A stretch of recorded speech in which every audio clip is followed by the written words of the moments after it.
वर्णन करছেন अभिन्न श्रीकृष्ण विग्रह श्रीमद्भागवतामृतम श्रोतागण अलंकृत করে আছেন মহারাজাধিরাজ চক্রবর্তী পরীক্ষিত। आज सीता वृंदावने मधुर लीला आस्वादन करते करते करते करते प्रेमे विभोर हो गए आमार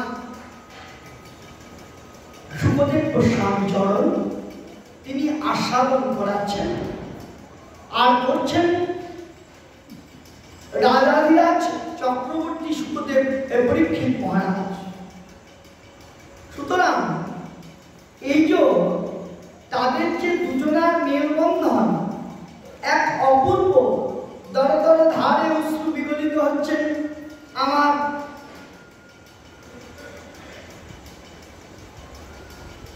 পরীক্ষিত মহারাজের নয়ন যুগল থেকে। আর আমার সুখদেব গোস্বামী চরণ তিনি যেন आज बाल भांगा उल्लासे मेते उठेছেন। তিনি বর্ণনা করছেন ভাগবতীয় কথা প্রবাহ।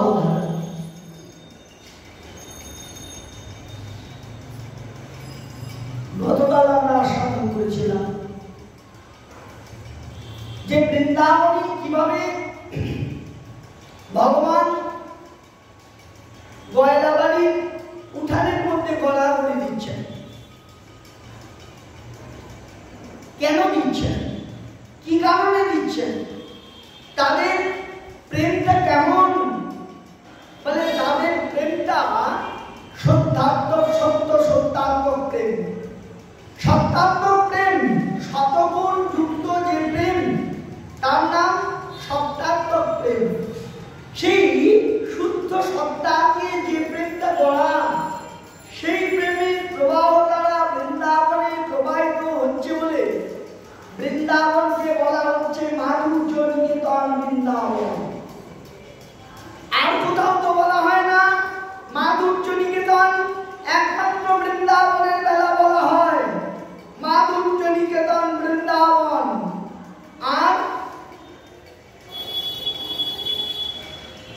যে মাধুর্য মণ্ডিত বৃন্দাবনে আমার মধুরম মধুরম বদনম মধুরম মধুরম মধুরম মধুরস্য বিভু, এই বৃন্দাবনে তিনি পাগল পাড়া, বৃন্দাবনে তিনি বাঁধন হারা, বৃন্দাবনে তার রোগবার কেউ নেই, শুধু প্রেম সিঞ্চনের জন্য তিনি বৃন্দাবনের ওই গয়লাবাড়ির গোয়ালাতে ওই দাওয়ার মধ্যে গড়াগড়ি দিচ্ছে। প্রাণ গোবিন্দ, প্রাণ গোবিন্দ ভগবান এক জায়গায় বলছেন, বলে দেখো বাৎসল্য মন্ডন ময়ন মমরু দমনা য কষ্টিদ বদ্ধ করিমা নিরমায়ী মাত্রা। অর্থাৎ আমি আমাকে বাধার ক্ষমতা এই জগতে কারণ নাই, কিন্তু আমি কোথায় বাধা পড়েছি, আমি সমস্ত বন্ধন থেকে মুক্ত করি সবাইকে। আজকে আমি নিজে বন্দিত হয়েছি, বাধা পড়েছি বৃন্দাবনে। যা মুক্তয়ে পরম বন্ধ বিমোক্ষণ ইয়োপি নাহন সমী সখী পরস্য দুকান কথাত্র। অর্থাৎ শোনো শোনো, আমি বৃন্দাবনে প্রেম রজ্জুতে বাধা পড়েছি। হ্যাঁ, সেই প্রেম রজ্জুতে বাধা পড়েছি। এই প্রেম রজ্জুতে যে বাধা পড়েছি সেটা আমার গৌরব। ওমা, যদি কারোর হাত পা বেঁধে রাখে তার আবার গৌরব হয় নাকি? বলছে হ্যাঁ, যদি দড়ি দিয়ে হাত পা বাঁধা থাকে তাহলে সেটা কলঙ্কের হয়, আর প্রেম দিয়ে যদি হাত পা বাঁধা থাকে তাহলে সেটা কলঙ্কের নয়। তাই তো বলছেন মা যশোমতী যশোদান করেছেন কোন যশ? যে যশোদা গোবিন্দকে বেঁধে ফেলেছেন,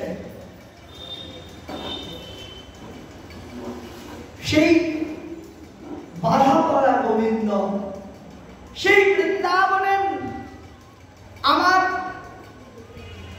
নিখিল চূড়ামণি, সেই গোবিন্দ ভগবান কর্তুম অকর্তুম অন্যতা কর্তুম সামর্থ্য বিশিষ্ট ভগবান। তিনি আজকে বলছেন গো, আমাকে যারা বাঁধতে পারলো না, আমি সমস্ত জীবকে মুক্ত করি বন্ধন থেকে, আমি আজ নিজে বাধা পড়ে গেলাম বৃন্দাবনে। কারণ মা যশোমতীর দিকে যদি তাকিয়ে দেখি, মা যশোমতী কৃষ্ণকে জিজ্ঞাসা করছেন, সবাই মিলে চিৎকার করে উঠল। কৃষ্ণ আজকে মাটি দিয়ে ঘর তৈরি করতে বলেছে, মধুমঙ্গল আরো যারা আছে তারা বলেছে। তা কৃষ্ণ আজকে প্রাণ গোবিন্দ ঘর তৈরি করছে। ঘর তৈরি করতে গিয়ে ঘরটা বারবার ভেঙে যাচ্ছে। যিনি সমস্ত জনমানুষের ঘর তৈরি করেন, তার ঘর যদি ভেঙে যায় তাহলে কিরকম? বলে জনমানুষের জগতের যত যত লোক আছেন আমরা সবার ঘরের জন্য আমরা তার কাছে প্রার্থনা করি, আর তিনি আজকে ঘর বানাতে পারছেন না। কিরকম ব্যাপার?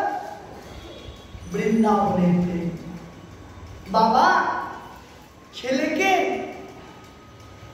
এমনি করে জড়িয়ে ধরেছে, ছেলে এমনি করে ছিটকে দিয়ে বাবার মুখের মধ্যে একটা ঘুষি মেরে, বাচ্চা ছেলে, হ্যাঁ, সে বাবাকে শুয়ে দিল, বাবা কাত হয়ে পড়ে গেল, আর ছেলেটা আনন্দ করছে, বাবাকে হারাতে পেরেছি, বাবাকে হারাতে পেরেছি, বাবাকে হারাতে পেরেছি। সত্যি কি বাবা হারলো? বাবা হারলো না। বাবা হারলো কোথায়? হারলো বাবা প্রেমের কাছে পরাভূত হলো। অর্থাৎ ওই যে ওর আনন্দটা, সেই আনন্দটা দেখবার জন্য বাবা ভঙ্গিমা করে, পরাজিত হওয়ার ভঙ্গিমা করলেন। ছেলে আনন্দ পেল, বাবা হেরে গেছে, বাবা হেরে গেছে, বাবা হেরে গেছে। কিন্তু আদত কি বাবার হার? তার যিনি জগতের সমস্ত কিছু তৈরি করেন, তিনি আজ বৃন্দাবনে ঘর তৈরি করতে পারছেন না। জগৎকে দেখাচ্ছেন, দেখ জগৎ প্রত্যেক জায়গায় আমার আমিত্ব থাকে, কিন্তু বৃন্দাবনে আমার কিচ্ছু নেই, আমি সর্বহারা। বৃন্দাবনে আজ যখন বানাতে যাচ্ছি আমার ঘর ভেঙে যাচ্ছে। মধুমঙ্গল অত বড় চেহারা লোক, তাকে ঘাড় নিয়ে ঘোরাতে হবে। যদি ওই ঘরটা বানাতে না পারে, গোপাল কি করলেন? রাগ করবেন। আমরা রাগ করি না? গোপাল রাগ করলেন। রাগ করে কি করলেন? রাগ করে গোপাল এক খাবলা মাটি নিয়ে খপ করে মুখে দিলেন। যেই গোপাল এক খাবলা মাটি নিয়ে মুখে দিলেন, সবাই মিলে কি বললো? মা এই দেখো দেখো দেখো দেখো, গোপাল মাটি খেয়েছে, মাটি খেয়েছে, মাটি খেয়েছে। যেই মুহূর্তে বললেন গোপাল মাটি খেয়েছে, সঙ্গে সঙ্গে খবর গেল মা যশোমতীর কাছে। মা যশোমতী এসে বললেন, গোপাল মাটি খেয়েছিস? না, সবাই মিথ্যা কথা বলছে, সর্বের মিথ্যা অভিসন্ধি, সবাই মিথ্যা কথা বলছে, আমি মাটি খাইনি মা, তাই না? সবাই মিথ্যা কথা বলছে। বলো রে, এই যে দাঁড়িয়ে আছে, বলো বলায় কানায় মাটি খায়নি, গোপাল মাটি খায়নি। হ্যাঁ, আমি দেখেছি গোপাল মাটি খেয়েছে। তাহলে যে ভগবান সত্য, সত্যস্য যোনি নিহিতঞ্চ সত্যে, সত্যম ত্রিসত্যম সত্যঞ্চ যোনি নিহিতঞ্চ সত্যে, যার সত্যের ওপরে গোটাটা দাঁড়িয়ে সেই ভগবান বৃন্দাবনে মিথ্যা কথা বলছেন না। গোবিন্দ কখনো মিথ্যা কথা বলতে পারে না। তাহলে তাহলে যে বলছেন আমি মাটি খাইনি, মাটি কার দেওয়া? মাটি কার? তার সৃষ্ট মাটি। তিনি তার থেকে আলাদা করে ভূভারত, ভূ পৃথিবীকে তৈরি করেছেন। তাহলে মা যশোমতী গোপাল হাকর হাকর হাকর, গোপাল হাকর, যে গোপাল হা করেছে মা যশোমতী কি দেখলেন? বদন মিলিয়া মাগো গোপাল পানে যায়, গোপাল পানে মাগো আমার বিশ্বরূপ দেখিবারে পায়, বয়ে যায় যমুনা গো কুলু কুলু তারে, ব্রহ্মায়ার শিবয়ারি বসে আছে ধ্যানে, মুখ মধ্যে মারে আমার দেখিবারে পায়, কি দেখি কি দেখি বলে মা করে যে হায় হায়, মার হৃদয় ভরে গেল বিষাদাচ্ছাদনে, মার কত কথা কত ভাবে হলো রে গো মনে, মাঝে বলে কি দেখি গো কি দেখি যে আমি, মুখ বিভরে বসে আছেন আছেন জগৎ স্বামী, আছে ব্রহ্মা আছে বিষ্ণু আছে মহেশ্বর, তারি মাঝে আছে দেব দ্বিজবার, ময়ূর আছে বৃন্দাবন মুখের ভেতর আছে, যমুনা যে বয়ে যায় কুলু কুলু তানে, এই দেখি মা মনে মনে ভাবে কি হলো, আমার গোপাল বদন খুলে আমার কি হলো, কি দেখি গো কি দেখি গো কি দেখি বদনে, কি আমার হলো আমার গোপাল জানলে।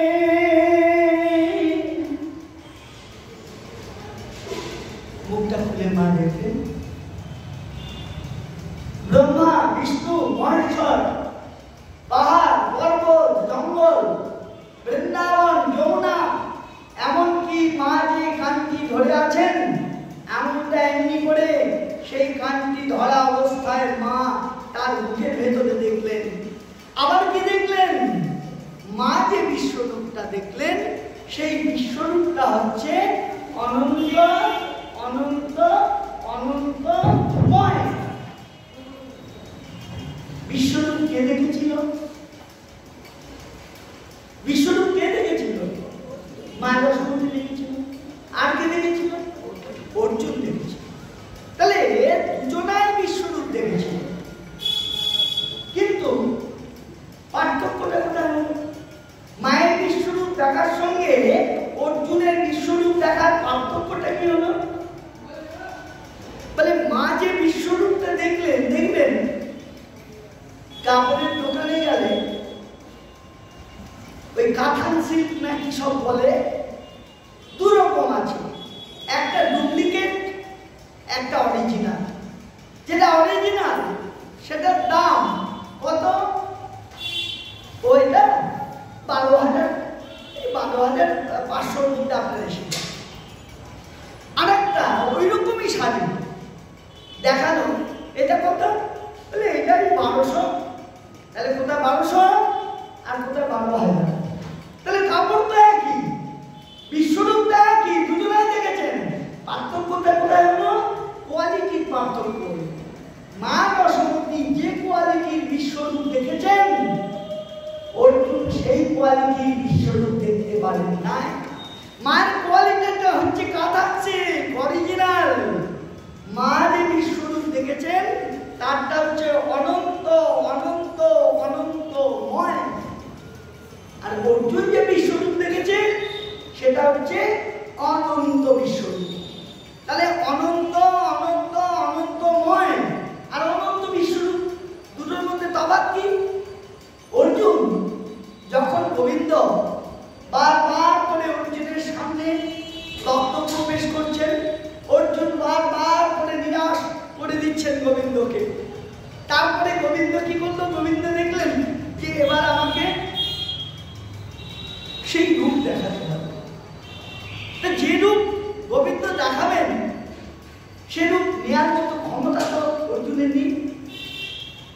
অর্জুনকে কি করলেন? আগে তার নয়নের মধ্যে প্রেমের কাজলটাকে পরিয়ে দিলেন, জ্ঞানের কাজলটাকে পরিয়ে দিলেন।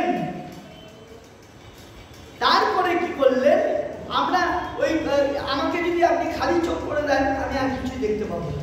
ওই কালো মাস্ক মুখে আছে ওইটুকুনি, চোখ তো কিছু বুঝতে পারছি না, কিন্তু যেই এমনি করে দেবেন সবার চোখ টোক আমি বুঝতে পারছি। তা অর্জুনকে কি করলো? যে অর্জুন যে বিশ্বরূপ দেখবে, আহা কৃষ্ণ তোমার মাকে যে তুমি ছোটবেলায় বিশ্বরূপ দেখিয়েছ সেই বিশ্বরূপে মা দেখলো কি করে? তাকে তো তুমি নয়ন দাও নাই। বলে তাকে নয়ন দেওয়ার প্রয়োজন নাই। মায়ের আমার বৃন্দাবনে দিব্য নয়ন নিয়ে মা বৃন্দাবনের মাটিতে রক্ষা পাচ্ছেন। মা বিচরণ করছেন, বিচরণ ভূমি বৃন্দাবন। তার অনন্ত চক্ষু নিয়ে তিনি এসেছেন। অর্জুনকে কি করলেন? ওই নয়নের মধ্যে আলাদা করে কৃপা বর্ষণ করে শক্তি সঞ্চারিত করলেন। দুটো কারণ, যদি অর্জুনের নয়নের মধ্যে শক্তি সঞ্চারিত না করতেন তাহলে অর্জুন বিশ্বরূপ দেখার ক্ষমতা হারিয়ে যেত। অর্জুনকে আগে নয়নের ক্ষমতা দিলেন, তারপরে অর্জুনকে বিশ্বরূপ দেখালেন। আর মা যশোমতী না লেগেছে ক্ষমতা, না লেগেছে কিছু। মা যশোমতী হাত করা মাত্রই বিশ্বরূপ দেখে মাকে বুঝিয়ে দিল, মা আমি মিথ্যা বলিনি, আমি মাটি খাইনি। যে মাটি আমার মুখের ভেতরে রয়েছে, সারা ত্রিভুবন যে ভূমি, সেই ভূমি কি আমি আলাদা করে খেতে পারি গো মা? আমি খাইনি। সেই সত্য প্রমাণ করবার জন্য মাকে বিশ্বরূপ দেখালেন। আর অর্জুনকে অনন্ত চোখের মধ্যে ওই পাওয়ার সঞ্চারিত শক্তি সঞ্চারিত করে অনন্ত বিশ্বরূপ দেখালেন। অনন্ত আর অনন্ত অন্তময় কি হলো? দেখুন, মা ভেতরে গোবিন্দ মা যেই হাত করিয়েছেন ওর মধ্যে দেখছেন ভেতরে যশোমতী রয়েছেন, তার মধ্যে হাত করা, তার মধ্যে যশোমতী গোপালকে এমনি করছেন, তার মধ্যে হাত করা। দেখবেন বৃন্দাবনে যদি যারা অনেকেই গিয়েছেন, কাঁচের মন্দির আছে বৃন্দাবনে, রাধা গোবিন্দ এ পাশে অনেক আয়না, এ পাশে আয়না, দেখে মনে হয় অনেকগুলো রাধা গোবিন্দ, এদিকে মনে হয় অনেকগুলো রাধা গোবিন্দ। এই দুটো দেখলে বোঝা যায়, আস্তে আস্তে দুটো দেখলে বোঝা যায় অনন্তময়, অর্থাৎ অনন্ত অনন্ত অনেক রাধা গোবিন্দ। ঠিক মা যশোমতীর মুখের ভেতরে, বদনের ভেতরে অনেক অনেক অনেক মা যশোমতীর হাত করা গোবিন্দ, তার ভেতরে বিশ্বরূপ, তার ভেতরে বিশ্বরূপ, তার ভেতরে বিশ্বরূপ। তাই জন্য ওইটার কোয়ালিটি অনেক বেশি। আর অর্জুনকে ওই শুধু অনন্ত বিশ্বরূপ দেখিয়েছেন, অর্জুন সব ঠেলে ঠেলে দিয়ে পায়ের মধ্যে ঝাঁপিয়ে পড়েছে।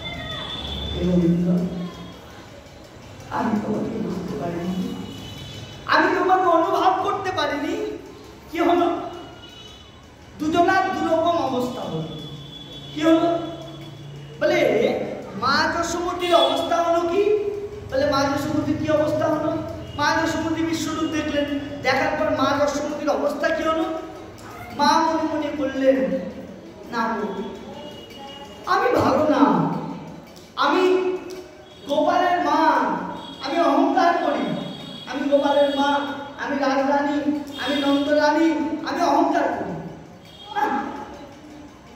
এই জন্য আমার গোপালকে বোধহয় অপদে দেবতা ভর করেছে। আবার কখনো ভাবতেন গর্গমুনি বলেছিলেন নারায়ণ সমগুণই, তাই হবে হয়তো। কিন্তু কি হলো বলতো আমার ছেলেটা কি এমন হলো? আমরা ভাবলাম মা যখন ব্রহ্মা বিষ্ণু মহেশ্বর যমুনা পাহাড় পর্বত সব দেখেছেন, মা বোধহয় মাটিতে গড়াগড়ি দেবেন, অচেতন হয়ে যাবেন। কিন্তু মাতা হলেন তো নাই। মায়ের মনে হলো যে না, আমি আমার অহংকারের জন্য আজকে গোপালের বদনের মধ্যে এগুলো দেখা যাচ্ছে। হরিদ্বারের গঙ্গা প্রদীপ ছাড়া হয়েছে, তা বাবা মার সঙ্গে ছেলে গিয়েছে, তা প্রদীপ জলের মধ্যে ছেড়ে দিয়েছে। প্রদীপগুলো এমনি টল টল টল টল টল টল করতে যাচ্ছে। অনেক প্রদীপ, হাজার হাজার হাজার হাজার প্রদীপ। যারা হরিদ্বারে গিয়েছে জানেন, আমাদের এখানে কটা কটা প্রদীপ, লক্ষ লক্ষ হাজার হাজার প্রদীপ। এবার বাচ্চাটা বলছে বাবা দেখো দেখো কত এই গঙ্গার মধ্যে কত আগুন। ছেলেটা চিৎকার করে উঠল, আগুন আগুন আগুন। কেন রে বাবা তুই চিৎকার করছিস কেন? বলে বাবা বাড়িতে আগুন লেগে গেলে সব ছাই হয়ে যায়, এই গঙ্গা নদীতে যদি আগুন লেগে যায়। বলে ওরে বোকা, এই আগুনের ক্ষমতা নেই গঙ্গা শীতলতার কাছে নিজেকে মুখটা তুলে দাঁড়িয়ে থাকবে। এই আগুনের ক্ষমতা নেই গঙ্গাকে সে দাহ্য শক্তি দিয়ে পুড়িয়ে দেবে। বরং এই প্রদীপের যে আগুন, গঙ্গার শীতল তারে প্রবাহমান ধারায় আগুনগুলো একটু একটু পর নিভে যাবে। ঠিক তেমনি বৃন্দাবনের মা দুর্য নিকেতন বৃন্দাবনে আমার মা যশোমতী মা, তিনি যখন ঐশ্বর্য দেখলেন, কিন্তু ঐশ্বর্যকে তিনি মানলেন না। তিনি মনে করলেন না না না, এ ঐশ্বর্য আমি মানি না, আমার গোপালের বোধহয় এটা হয়েছে ওটা হয়েছে এটা হয়েছে। মায়ের কি হলো? মায়ের শ্মশান বৈরাগ্য এলো। শ্মশান বৈরাগ্য কাকে বলে? শ্মশানে যদি যান, গিয়ে দেখবেন শ্মশানে গিয়ে মনটা সব চেঞ্জ হয়ে যায়, পরিবর্তন হয়ে যায়। মাটির দেহ মাটির পরে পুড়ে হবে ছাই। হ্যাঁ কি আছে গো? আহাই বাড়ি বাড়ি সম্পত্তি সম্পত্তি টাকা পয়সা কি আছে গো? এই তো শ্মশানে এসেছি, সেই তো চিতায় চলে যাব। তখন মনে হয় কত ত্যাগের প্রবাহ দ্বারা না না না আর কিছু নয়, যেই শ্মশান থেকে চলে এলাম বাজারের মোড়ে, কার কাছে টাকা পাবো খপ করে তাকে সাইকেল থেকে নামিয়ে দিলাম। তাহলে কি এর নাম হচ্ছে শ্মশান বৈরাগ্য। শ্মশানের মধ্যে থেকে তোমার মনটা পরিবর্তন হলো বটে, কিন্তু শ্মশান থেকে যেই বেরিয়ে এলে আর পরিবর্তন নেই। তা মায়ের আজ শ্মশান বৈরাগ্য হয়েছে। মহাজন বলছেন, মা বৃন্দাবনে বলছেন, আমি গোপালের ঠিক মতো সেবা যত্ন করতে পারি না, আমি গোপালের মা হওয়ার যোগ্য নই, আমার প্রাণ রাখা উচিত নয়। যেই কথা বললেন সঙ্গে সঙ্গে ওই গোবিন্দ গোপাল দেখলেন, তাই তো মা যদি প্রাণত্যাগ করে ফেলে, না না না আমি একবার কেঁদে উঠি। যেই চিৎকার করে কেঁদে উঠল, তখন মা সঙ্গে সঙ্গে কোলের মধ্যে নিয়ে স্তনপান করাতে লাগলেন। না রে গোপাল না, তুই কাঁদিস না, আমি তোকে ছেড়ে কোথাও যাবো না। এতক্ষণ মা বলছিলেন আমার যোগ্যতা নেই, আমার অমুক আমার তমুক, কিন্তু যেই মুহূর্তে গোপাল কেঁদে উঠল, মায়ের ভিতরে তার যে বৈরাগ্য এসেছিল, বৈরাগ্য দৌড়ে পালিয়ে গেল। মা তখন মনে করলেন আমি গোপালকে ছেড়ে কোথায় যাব? গোপাল আমি ছাড়া কিছু বোঝে না, আমি গোপালকে ফেলে কোথায় যাব? অর্জুনের অবস্থা কি? মায়ের কিন্তু মাতৃত্বের মৃত্যু হলো না, আপনি খেয়াল করে দেখুন আপনারা সুধী শক্তি মন্ডলী। কিন্তু অর্জুন যখন বিশ্বরূপ দেখলো, সব ফেলে ফেলে দিয়ে পায়ের মধ্যে লুকিয়ে পড়ল। অর্থাৎ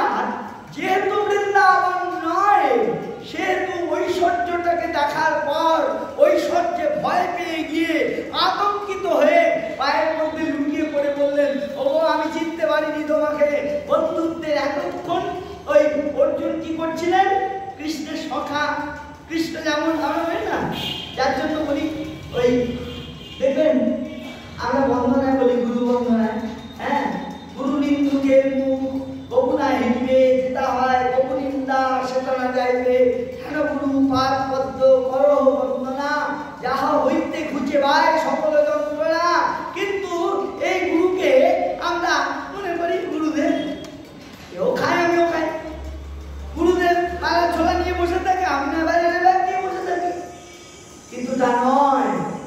গুরুদেবের মধ্যে কি গুণ আছে, গুরুদেবের মধ্যে কি শক্তি আছে, সেটা বলবার অপেক্ষা রাখে না। যখন গুরু তার শক্তিটা অলৌকিকত্বের মাধ্যমে প্রকাশ করলেন, তখন শিষ্য বুঝতে পারলেন আমার সঙ্গে গুরুদেবের কত তফাৎ। অর্জুন এতক্ষণ গোবিন্দের সঙ্গে সখা ভাবে ছিলেন, যেই মুহূর্তে বিশ্বরূপ দেখলেন সেই মুহূর্তের সখাভাব চলে গেল। অর্জুন পায়ের মধ্যে লুকিয়ে পড়লেন। কেন পড়লেন? বন্ধুত্বের মৃত্যু ঘটে গেল। না না প্রভু, আমি বুঝতে পারি নাই, আমি তোমাকে ভুল ভেবেছি, আমি তোমাকে অনুভব করতে পারি নাই, আমি তোমার অনুধাবন শক্তি আমার নেই বলে তোমাকে গ্রহণ করতে পারি নাই। প্রভু তুমি দয়া করো, দয়া করো, করুণা করো। তাহলে মা যশোমতী কি বললেন? গোপাল তুই করুণা কর, আমি তোকে চিনতে পারিনি, গোপাল আমি তোর চরণে পড়লাম। বললেন দেখুন দুটো বিশ্বরূপের কিরকম তফাৎ। তাই মা মুখটা খুলে যখন ওই দেখলেন, দেখার পর মায়ের যে অবস্থা হলো, অবস্থা হওয়ার পর যখন ওই স্তন্যপান করাচ্ছেন, তখন ভাগবতের সেই শ্লোকটা উচ্চারিত হলেন, নন্দ ইমা পরত ব্রহ্মণ শ্রেয়া এবং মহাদয়ম যশোদাবা মহাভক্তা তপৌ ব্যাস্য স্তনং হরি। নন্দ মহারাজ এবং যশোমতী এমন কি ভাগ্যের কাজ করেছেন, যার জন্য স্বয়ং হরি তার ওই যশোমতী স্তন্যপান করছেন, নন্দ মহারাজের বালুকা গোবিন্দ নিয়ে যাচ্ছেন। কি এমন কাজ করেছেন? নন্দ কিমা ভরত ব্রহ্মণ শ্রেয় এবং মহাদয়ম যশোদাবা মহাভাগা অপৌ যস্য স্তনং হরি। হরি স্তন্যপান করছেন। বুঝে দেখো, অষ্টবসুর এক বসুর নাম দ্রোণ। তা দ্রোণ এবং ধরা তারা ঠিক করেছেন, তারা ভগবানের উপাসনা করেছেন, তার কাছে বর প্রার্থনা করেছেন। কার কাছে? ব্রহ্মার উপাসনা করেছেন। ব্রহ্মা এসেছেন বলে বর না, বলে আমরা ভগবানকে পুত্র রূপে পেয়েছি। ওমা, আমরা ভগবানকে পুত্র রূপে পেতে চাই। বলে তাই নাকি গো? হায় হায় হায়, আমি কি করে ভগবানকে পুত্র রূপে তোমাদের পাইয়ে দেবো বলো তো? ব্রহ্মা যখন ভগবানকে বললেন বৃন্দাবনে এই মাধুরীমা দেখে, ভগবান আমার আর ব্রহ্মা হয়ে থাকতে ইচ্ছা করে না। কেন? কারণ আমার যে দায় দায়িত্ব কর্তব্য সমস্ত কিছু করার পর অবসাদ আসে। তাই ঠাকুর বৃন্দাবনে আমাকে তুমি যদি একটা কোনো পথ দিয়ে দাও, আমার ওই ওই ব্রহ্মার যে শক্তি সৃষ্টিকর্তা সেটা আমার লাগবে।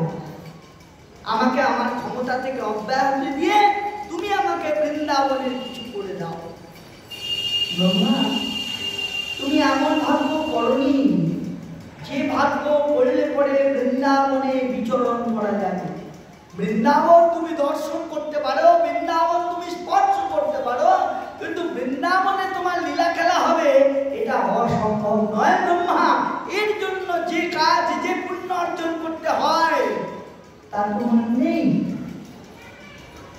তাই না? বলে বলে তাহলে আমাকে তৃণগুল্মলতা করে দাও বৃন্দাবন। বেশ, আমাকে কোনো মনুষ্য পদ নাই দিলে, আমাকে তৃণগুল্মলতা কিছু একটা করে দাও। বলে তুমি যে বেশি চেয়েছিলে ব্রহ্মা, বৃন্দাবনে তৃণগুল্মলতায় রায়ধনী চরণ কমল সর্বদা বিচরণ করছে।